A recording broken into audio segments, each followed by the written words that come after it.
Assalamualaikum warahmatullahi wabarakatuh. Berjumpa lagi dalam media pembelajaran matku, Matematika Saku.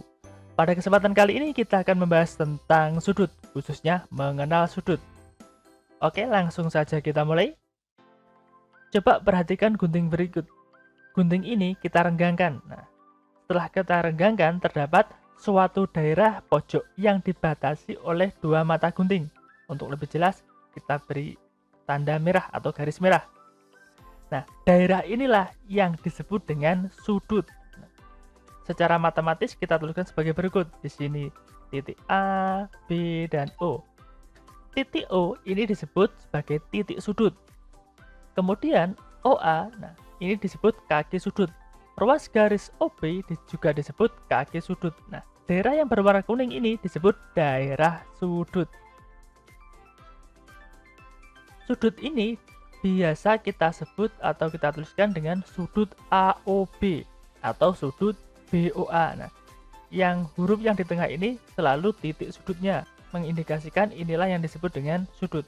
Atau ini bisa kita sebut juga dengan sudut O. Kita langsung mengacu pada titiknya, titik sudutnya. Atau sekarang perhatikan sudut AOB sebagai berikut. Nah, yang ditunjukkan sebagai sudut AOB ini adalah daerah yang ini. Nah, bukan daerah yang di sini. Karena kalau kita mengacu sudut AOB yang seperti ini, yang dicari atau yang ditentukan adalah sudut terkecil yang dibentuk, berarti yang ini.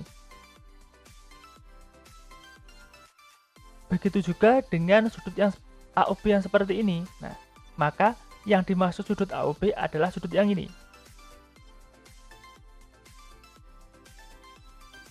Sekarang kita ke satuan sudut. Kalau panjang kita memiliki satuan meter, sentimeter, dekameter, kilometer, dan sebagainya. Kalau sudut satuannya bagaimana? Perhatikan ini misalkan adalah titik merah ini sebagai titik pusatnya. Kemudian kalian berlari mengitarinya.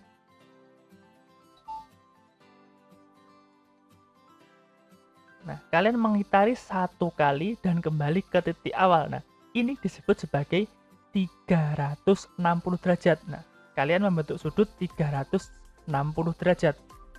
Sekarang, kalau kalian cuma berlari, mengitari tetapi cuma seperempatnya saja, maka ini 90 derajat. Nah, 360 derajat itu disebut satu putaran penuh.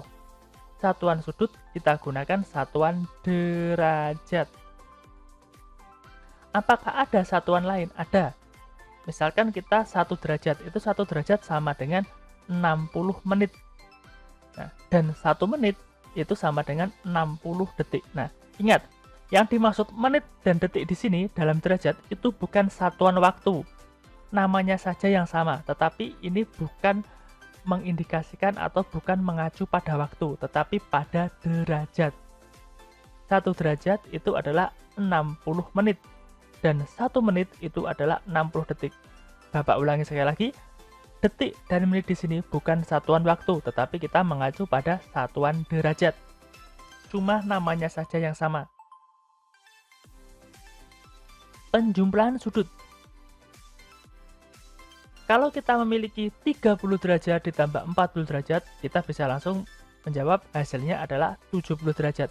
Tetapi apakah yang dimaksud dengan penjumlahan pada sudut 30 derajat ditambah 40 derajat hasilnya 70 derajat? Perhatikan, kita buat dulu sudut 30 derajat.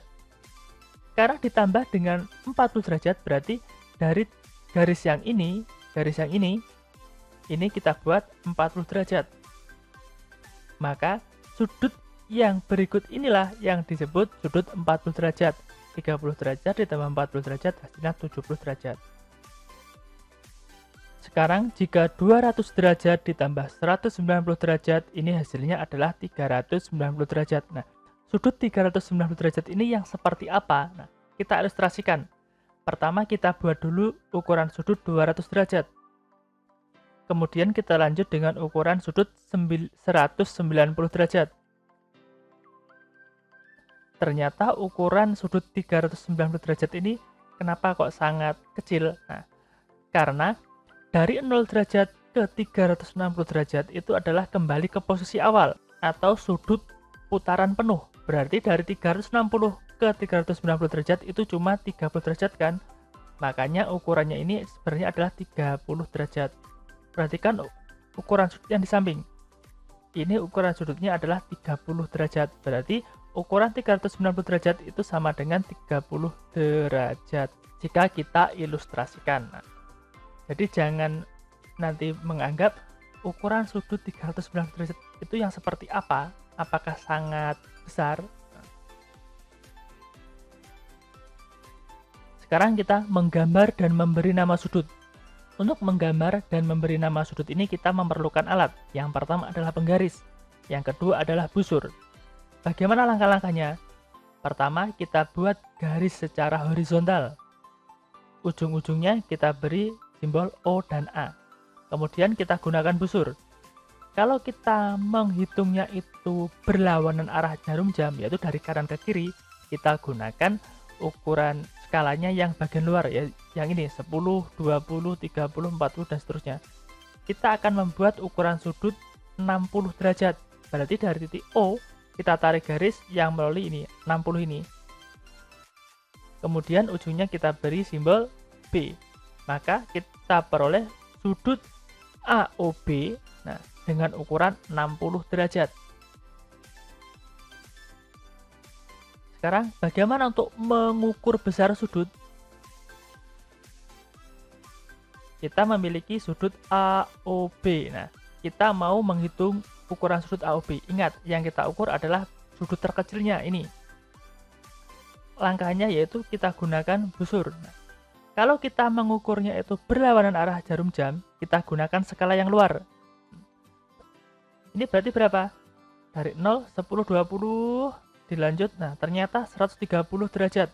Berarti ukuran sudut AOB ini 130 derajat. Kalau kita mengukurnya itu searah jarum jam, kita gunakan ukuran sudut yang bagian dalam. Ini 10, 20, dan seterusnya ini. Kita gunakan skala yang bagian dalam, 130. Sehingga ukuran sudut AOB ini adalah 130 derajat.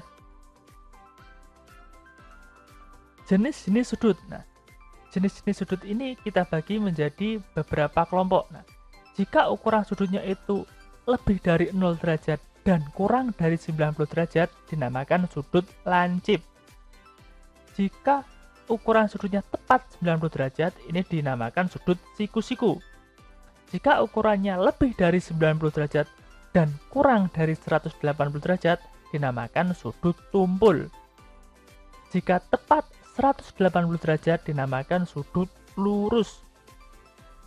Jika ukurannya lebih dari 180 derajat dan kurang dari 360 derajat, dinamakan sudut refleksi. Dan jika tepat ukurannya 360 derajat, dinamakan sudut putaran penuh. Nama-nama sudut ini akan kita bahas lebih lanjut pada pembahasan berikutnya.